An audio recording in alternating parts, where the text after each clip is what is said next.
Dans la vidéo de synchronisation initiale, vous avez pu découvrir l'ensemble des paramètres, des configurations pour mettre en place une communication entre Artifact et PrestaShop.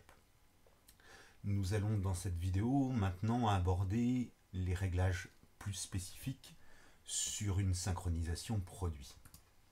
Donc on va jeter un petit coup d'œil sur le site internet qui est grosso modo dans son état après une première synchronisation pour constater qu'il manque des informations sur les fiches produits. Si on prend par exemple la SeedMonkey, on n'a aucune image disponible, pas de description, donc des informations assez minimalistes sur cette première synchro qui ont pu remonter uniquement les informations de stock et de prix.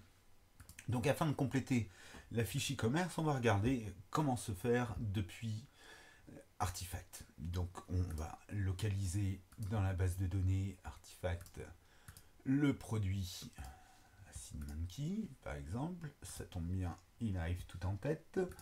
On consulte, on bascule sur la fiche e-commerce et on va la modifier. Donc par défaut, l'ensemble des informations qui nous sont proposées au niveau de la communication entre Artifact et PrestaShop se situe donc sur cette fiche e-commerce et on nous propose de conserver les informations qui auront été renseignées sur l'ensemble des onglets, articles, détails, promos, étiquettes, etc. Par défaut donc, le prix que l'on vous propose de synchroniser, c'est le prix par défaut de l'article. On peut bien évidemment choisir des prix différents. Là en l'occurrence on est sur un produit avec une déclinaison. Donc, il est possible, déclinaison par déclinaison, en l'occurrence sur les différents taux de nicotine de ce e-liquide, de venir renseigner un prix. Donc, par test, on va faire, par exemple, augmenter d'1 € à chaque taux de nicotine croissant, 14,90. Bon, ce serait complètement aberrant, bien évidemment, de pratiquer de tels prix, mais juste pour la démonstration, et donc on va être à 16,90 sur 10,18. Idem en partie inférieure pour les stocks, soit, et c'est le but principal sur des synchronisations de type monomagasin, une seule boutique physique vers un site e-commerce, de synchroniser en permanence les stocks, et c'est ce que va vous permettre Artifact vers PrestaShop. Donc, généralement, vous allez conserver un stock commun entre le magasin et le site, mais vous pouvez, pour une raison X ou Y, venir modifier ici le stock. Alors, on va mettre une rupture de stock là, en l'occurrence, sur le dosage en 0 mg. Voilà. Dans la deuxième colonne, nous sommes proposés de gérer ici les images. Soit, encore une fois, on conserve l'image qui nous est proposée à la saisie depuis l'onglet détail, à savoir que depuis l'onglet détail, il n'est possible d'associer à un produit qu'une seule et unique image, qui pourra être répercutée à des endroits différents au niveau de l'utilisation du logiciel Artifact, et donc qui par défaut va être synchronisée. Si on souhaite associer plusieurs images, ou mieux contrôler la publication e-commerce, je vous conseille vivement d'effectuer ce choix et ces associations au niveau des images directement depuis l'onglet e-commerce. Choisir de nouvelles images et on va donc ajouter l'image à notre produit. Ici, on a déjà préparé notre image, hop, que l'on sélectionne. Donc, elle est associée ici au produit. Il est possible de l'associer à la déclinaison en sélectionnant la ligne. Là, en l'occurrence, pour ce qui nous concerne, on souhaite, puisqu'il s'agit d'une image générique qui va décrire le produit à SeedMonkey, on ne l'associe qu'au produit. On clique sur OK. En dessous, on trouve des paramètres d'affichage. Afficher sur le site, mettre en avant. Afficher sur le site, mettre en avant dans la catégorie ou présenter normalement. L'option de ne pas afficher, auquel cas le produit ne sera pas actif, il sera synchronisé vers votre base de données PrestaShop, mais il sera désactivé. Et puis ne pas afficher si le stock est nul. Là, en l'occurrence, nous, ce qui nous intéresse, c'est de le présenter normalement.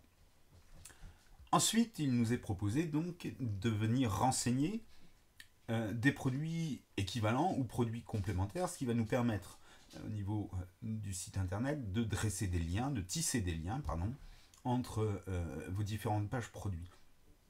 Pour ce faire, donc, soit des produits équivalents, soit des produits complémentaires. Produits équivalents, en l'occurrence, on va aller sélectionner, ajouter, sélectionner un liquide d'une marque différente, par exemple. Alors, sans avoir trop de connaissances dans ce secteur-là, on va prendre par exemple le Redaster, voilà, et donc on peut en ajouter autant qu'on le souhaite. Voilà, je vais sélectionner un autre produit d'une gamme équivalente. Ok, voilà. Dans la dernière colonne, il nous est proposé de modifier la désignation du produit. Désignation qui par défaut sera celle-ci, c'est-à-dire Acid Monkey. Si pour un but d'optimisation au niveau du référencement ou question de commodité au niveau de l'utilisation que vous avez d'Artifact, vous avez rentré soit des codes dans la désignation, etc., qui n'auraient pas lieu d'être aux côtés du site internet.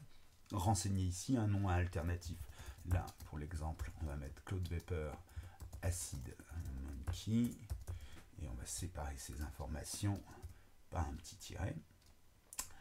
Idem en dessous, au niveau du descriptif, soit on va choisir celui de l'onglet détail qui n'est pas jusqu'ici renseigné, soit on va choisir un nouveau descriptif. Alors, on aura bien évidemment préparé, nous, de notre côté, la description. Hop, un copier, un coller. Voilà. Le descriptif est fait. Maintenant, sous la partie inférieure, vous avez la section tag. Cette section tag correspond aux balises HTML dans l'entête de votre page web et qui va permettre d'optimiser bien évidemment le référencement. Donc en l'occurrence, le titre, la description. Je vous déconseille de rentrer les mots-clés, ce serait pure perte de temps. Au niveau du titre, écoutez, on peut là aussi Vapor Cloud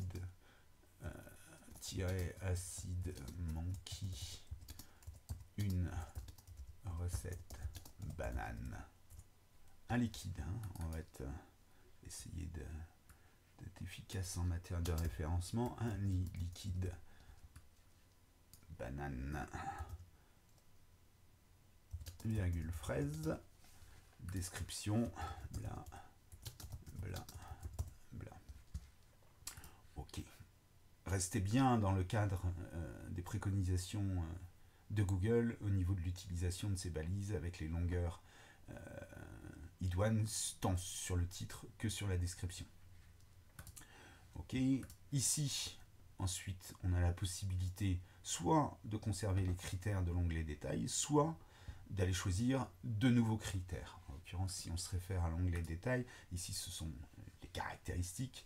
Et pour ce type de produit, sur cette fiche précisément, nous ne disposons d'aucune caractéristique. Alors il peut s'agir d'une longueur, d'une largeur, d'une puissance, etc., ou d'une autonomie en fonction du type de produit.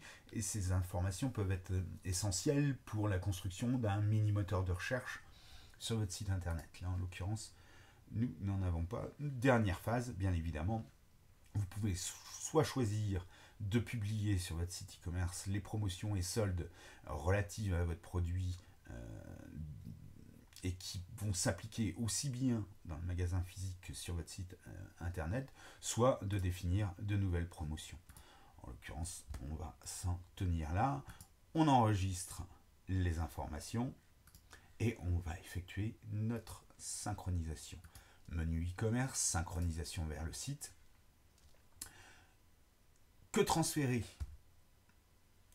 On vient, suite à la synchronisation initiale, de transférer l'ensemble des informations produits à marque TVA. Donc il est étant donné qu'aucune saisie nouvelle n'a affecté que ce soit l'arbre, la marque et la TVA, de les synchroniser à nouveau, donc on les décoche. Transférer bien évidemment tous les produits, mais il est aussi tout à fait possible de sélectionner par rapport à la marque. Là, si je recherche notre fournisseur Cloud Vapor, marque Cloud Vapor, produit de catégorie, ici je peux récupérer la catégorie du produit que nous venons de modifier, ou alors choisir spécifiquement le produit que l'on vient de modifier, chercher et sélectionner, voilà, en l'ajoutant.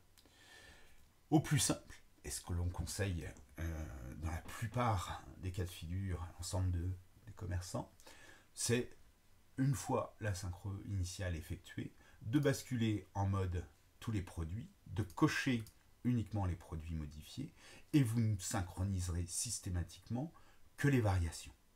Et à chaque fois que vous allez modifier une fiche e-commerce d'un de vos produits, ce produit-là sera automatiquement synchronisé par la suite. Alors si vous êtes amené, en fonction de l'activité de votre magasin ou votre commerçant, à avoir des variations très fréquentes au niveau des marques, par exemple dans le cadre d'une activité dépôt-vente, etc., laissez cocher les dépôts-ventes. La TVA, une fois qu'elle a été synchronisée initialement, généralement, elle ne bouge plus. Dernier point, la granularité au niveau du transfert produit. En l'occurrence, sur notre produit, on a modifié un ensemble d'informations, images, prix, description, etc. Donc c'est vraiment toutes les informations concernant le produit que l'on va souhaiter synchroniser. Mais vous avez aussi la possibilité de synchroniser toutes les informations produits sauf les images, uniquement les informations de stock ou uniquement les images. On rebascule, nous, sur tout ce qui concerne le produit. On va cliquer sur enregistrer, puis effectuer la synchronisation. Le script d'import a été automatiquement effectué. Voilà. Et donc on va recharger notre page produit à SeedMonkey et voir l'impact. Voilà, donc on est avec une image, une description courte, une description longue, et on dispose maintenant donc d'un produit en dosage 0 mg qui n'est plus en stock, tel qu'on a pu le renseigner. Si on bascule sur le 3 mg, on voit que le produit évolue. Sur un 6 mg, il évolue encore, etc. etc.